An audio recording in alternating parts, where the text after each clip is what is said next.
buscar os comunistas. Mas como eu não era comunista, eu me calei.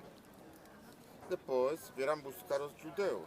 Mas como eu não era judeu, eu não protestei. Então vieram buscar os sindicalistas. Mas como eu não era sindicalista, eu me calei. Então eles vieram buscar os católicos e, como eu era protestante, eu me calei. Então, quando vieram me buscar, já não restava ninguém para protestar. Essa é a tragédia dos judeus e também de outros. Por exemplo, os gays. Os gays nessa época, sim, também um problema que os alemães matavam os gays ou as lesbianas, etc. Sim. Uma pessoa que salvou é também um brasileiro que salvou. Que lindo. Que o nome é Luiz Martins de Souza Dantas, que era um diplomata em Paris, que ele salvou a muitos judeus. Eu acho que temos que saber a história dele, porque, pelo menos, que nossa geração tem que saber que assim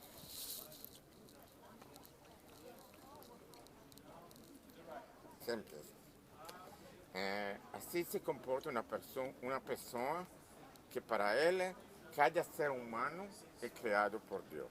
Amém. Pode ser judeu, pode ser gay, pode ser qualquer.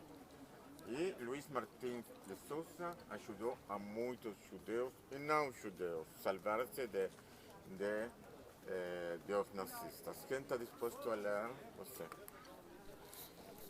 Ai, pastor, peraí. Ui, sorry. Luiz Martins de Souza Dantas, Rio de Janeiro, 17 de fevereiro de 1876. Paris, 16 de abril de 1954. Foi um diplomata brasileiro. Sob o ofício de missão diplomática brasileira na França, concedeu vistos para o Brasil a vários judeus e outras minorias perseguidas pelos nazistas durante a Segunda Guerra Mundial.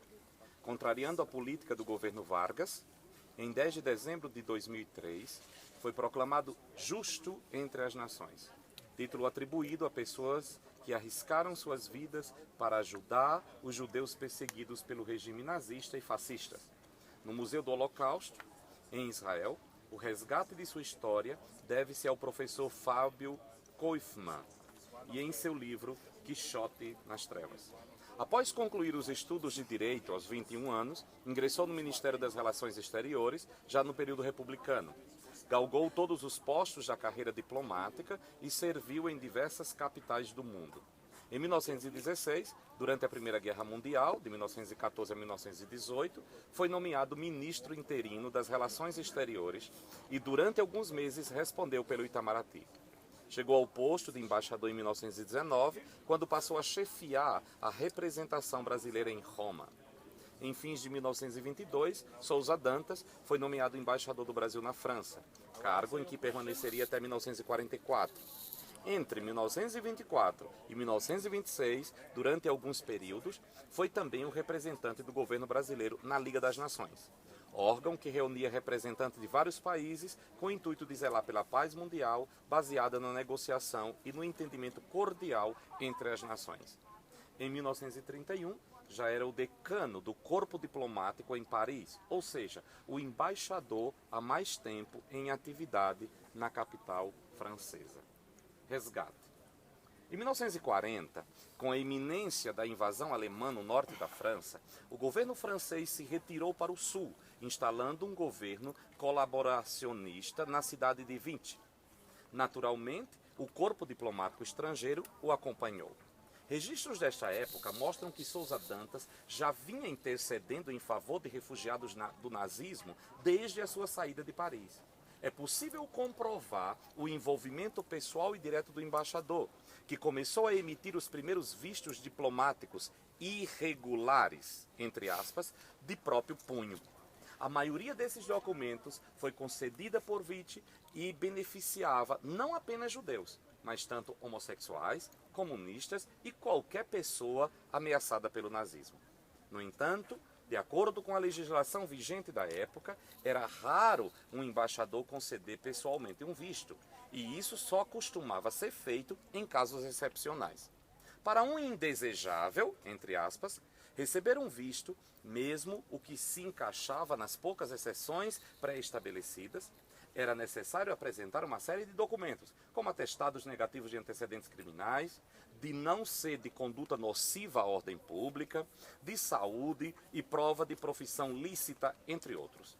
Era muito difícil conseguir estas declarações, principalmente para os refugiados que se encontravam longe de seus países de origem. A autoridade consular brasileira, que emitia o visto por sua vez, tinha a obrigação de informar a origem étnica do estrangeiro. Uma grande quantidade de pessoas que requeriam vistos eram apátricas, portadoras de passaportes Nansen, entre aspas, fornecidos pela Liga das Nações para indivíduos expatriados por causa de problemas políticos. Outras não possuíam qualquer tipo de documento para viajar.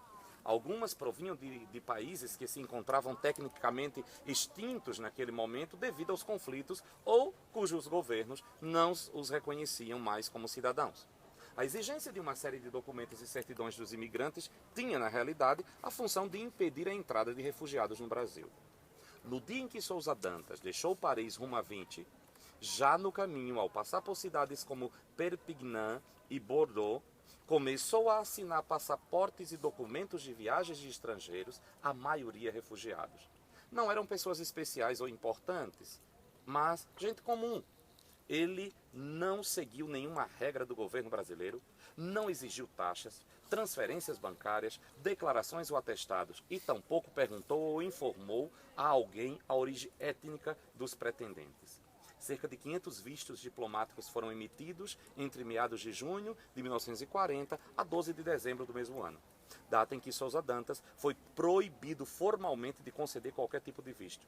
Entretanto, de acordo com depoimentos, muitos refugiados estiveram com o embaixador nos primeiros meses de 1941 e receberam vistos com datas anteriores a 12 de dezembro de 1940. Ou seja, ele ainda concedeu alguns vistos, mesmo depois de ter sido repreendido e proibido.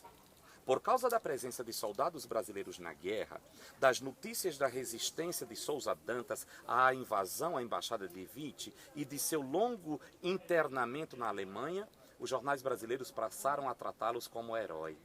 Mas a transformação do diplomata, processado pelo governo, em herói, não agradou ao ditador Vargas.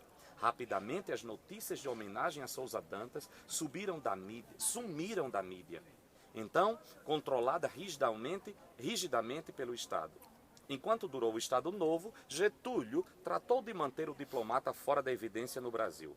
Com a queda da ditadura em 1945, o velho embaixador saiu do ostracismo graças à influência política de antigos companheiros do Itamaraty.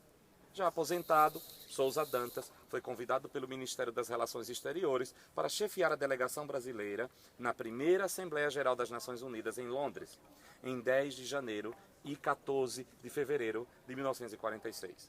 O embaixador foi o primeiro brasileiro a discursar neste órgão precursor da ONU. Sousa Dantas passou seus últimos dias de vida em Paris, falecendo em uma sexta-feira da paixão, 16 de abril de 1954, mesmo ano da morte de Getúlio Vargas. Amém. Sim. Você pode entender, se cada um no mundo faria o mesmo que Dantas, eles podiam salvar a todos os judeus, mas a maioria não fizeram assim. A maioria se criaram e não fizeram nada.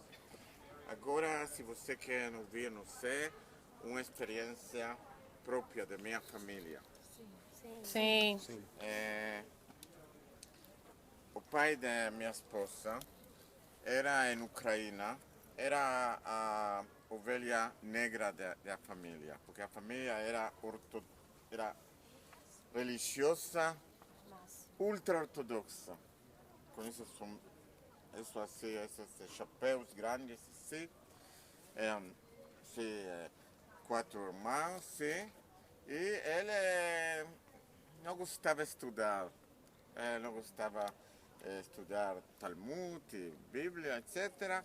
E ele queria ir ser aqui um pioneiro em Israel.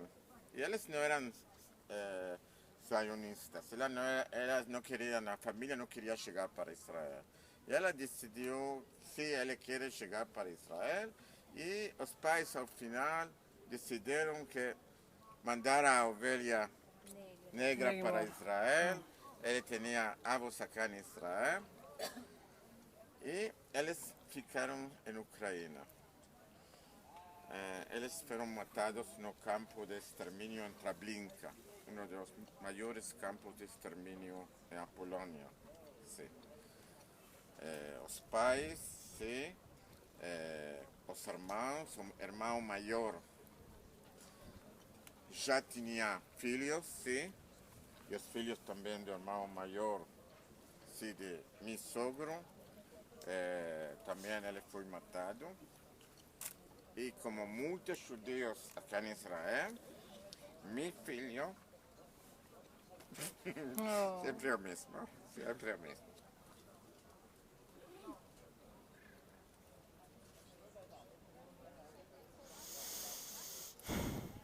Meu filho tem o nome de irmão maior de avô dele, sim, Natan.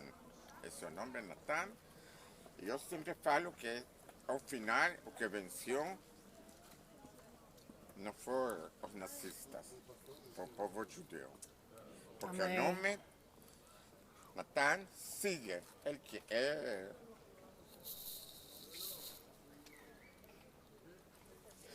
Eu falei isso mil vezes, sempre o mesmo.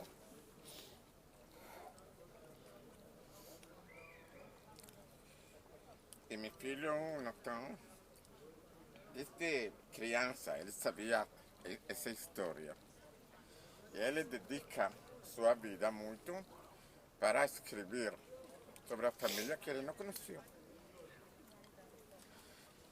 Ele escreve música. Muitas das músicas são músicas sobre a família que ele não conhecia. Podiam ser os primos, os tios.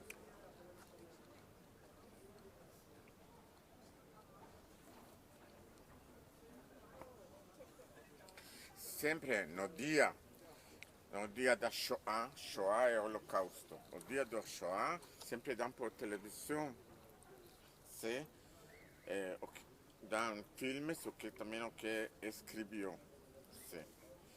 Ele viveu em Berlim 2 anos, sim, ele escreveu, sim,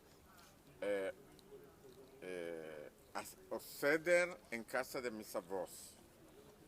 Sim. Seder é jantar de Páscoa, esse é o Seder, sim. E ele escreveu lá que isso é o que escreveu e que apresenta em Berlim, justo em Berlim, está nessa cidade, que foi o centro nazista. Isso é em honor da família dele, que ele não conhecia.